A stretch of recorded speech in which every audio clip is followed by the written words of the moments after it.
नमस्कार। कभी सोचा है कि भारत के दो सबसे मजबूत पर्यावरण कानून दरअसल दो भयानक हादसों की वजह से वजूद में आए? आज हम यही जानेंगे कि 1980 के दशक की उन त्रासदियों ने हमारे कानूनी ढांचे को हमेशा के लिए कैसे बदल दिया। ये सिर्फ एक कहानी नहीं है। ये इस बात का सबूत है कि कैसे मुश्किल हालात के बीच भारत की न्याय व्यवस्था ने आम लोगों की हिफाजत के लिए एक ऐसी ढाल तैयार की जो पहले कभी नहीं थी।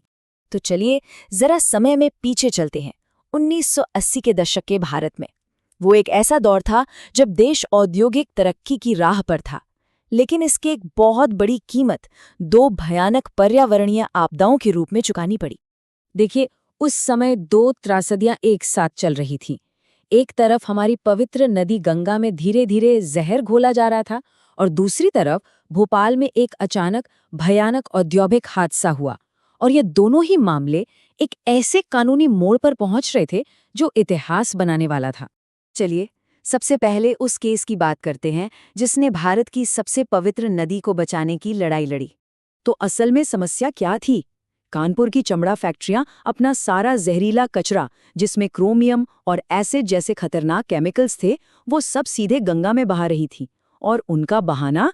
उनका कहना था कि भाई हमारे पास ट्रीटमेंट प्लांट लगाने के लिए पैसे नहीं हैं। लेकिन सुप्रीम कोर्ट का जवाब एकदम साफ और दो टूक था। कोर्ट ने कहा, रोजगार जरूरी है, बिल्कुल है, लेकिन लोगों की जिंदगी और सेहत उससे भी ऊपर है। ये एक बहुत ही शक्तिशाली संदेश था कि मुनाफे के लिए लोगों की जान को दांव पर नहीं लगाया जा सकता। और यहीं पर सबसे बड़ा कानूनी दांवपेच सामने आया। अदालत ने हमारे संविधान के अनुच्छेद 21 यानी जीवन के अधिकार की परिभाषा को हमेशा के लिए बड़ा कर दिया। अब इसका मतलब सिर्फ सांस लेना नहीं था, बल्कि एक साफ सुथरे प्रदूषण मुक्त माहौल में इज्जत के साथ जीना भी था। अब हम उस काली रात की तरफ बढ़ते हैं जिसने न सिर्फ भारत को बल्कि पूरी दुनिया को हिलाकर रख दिया था। बात करते हैं भोपाल गैस त्रासदी और उसके बाद की लंबी कानूनी लड़ाई की।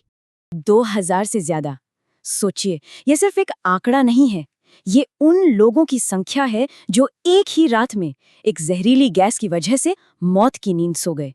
भोपाल की तबाही इतनी बड़ी थी कि हमारे मौजूदा कानून उसके सामने छोटे पड़ गए। एक नई और कहीं ज्यादा मजबूत कानूनी सोच की जरूरत थी। उस समय सबसे बड़ी कानूनी दिक्कत ये थी कि जो पुराना कानून था, जिसे स्ट्रिक्ट लायबिलिटी या कठोर दायित्व कहते हैं, वो कंपनियों को एक्ट ऑफ गॉड यानी दैवीय घटना जैसे बहानों के पीछे छिपने का मौका दे देता था। लेकिन भोपाल कोई दैवीय घटना नहीं थी, वो एक इंसानी लापरवाही थी। और इसी के जवाब में भारतीय सुप्रीम कोर्ट ने एक नया, पहले से कहीं ज्यादा ताकतवर कानूनी हथियार तैयार किया। तो अदालत ने क्या किया? उन्होंने पूर्ण दायित्व यानी एब्सोल्यूट लायबिलिटी नाम का एक नया कानूनी सिद्धांत बनाया। ये सिद्धांत भारत में ही जन्मा और ये दुनिया के किसी भी दूसरे कानून से ज्यादा सख्त है। इसका सीधा सा मतलब है, अगर आपकी कंपनी कोई भी खतरनाक काम करती है तो उससे होने वाले किसी भी नुकसान के लिए आप ही जिम्मेदार हैं, कोई बहाना नहीं चलेगा। जरा इस टेबल को देखिए, ये फर्क साफ दिखता है।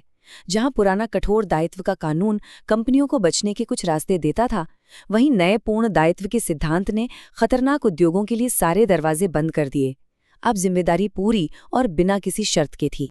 तो सवाल उठता है कि इन दो मामलों का आज हम पर क्या असर है। चलिए देखते हैं कि कैसे उनकी विरासत आज भी हमारी रक्षा कर रही है। देखिए, इन मामलों ने हमें पर्यावरण कानून के दो सबसे मजबूत सिद्धांत दिए। पहला है सावधानी का सिद्धांत, यानी खतरे का अंदेशा होते ही उसे रोको, सबूत का इंतजार मत करो। और दूसरा प्रदूषक भुगतान सिद्धांत, मतलब जो प्रदूषण फैलाएगा उसकी भरपाई भी वही करेगा। तो ये पूरा सफर इन 4 कदमों में देखा जा सकता है।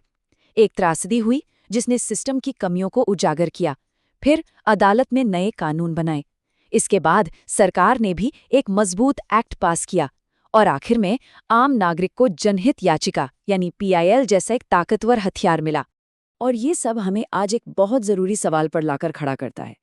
आज जब हम क्लाइमेट चेंज और माइक्रोप्लास्टिक्स जैसे नए और जटिल खतरों का सामना कर रहे हैं, तो क्या 1980 के दशक में बने ये कानूनी हथियार अब भी काफी हैं? शायद अब कानून को एक बार फिर वक्त के साथ बदलने की जरूरत है।